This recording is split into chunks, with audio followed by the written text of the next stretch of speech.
festa cultural. Tia Nayara trouxe essa brincadeira bem legal pra gente pular fogueira. O que a gente vai precisar para a aula de hoje? Bolinhas de papel. Só isso!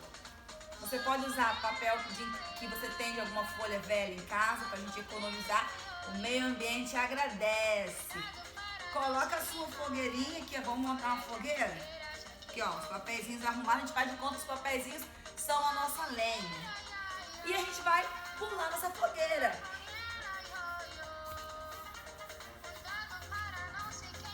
Tá muito fácil. Vamos aumentar o tamanho dessa fogueira. Fogueira maior.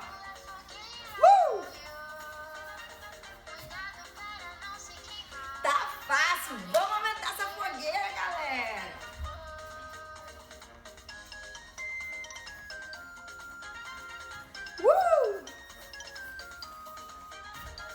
Vamos aumentar essa fogueira. Não pode pisar na fogueira e queima o pé.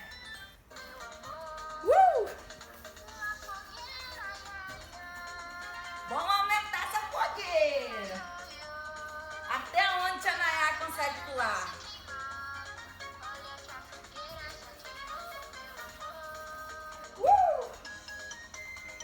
Aê, galerinha! Chama a mamãe, chama o papai. Vamos pular fogueira junto.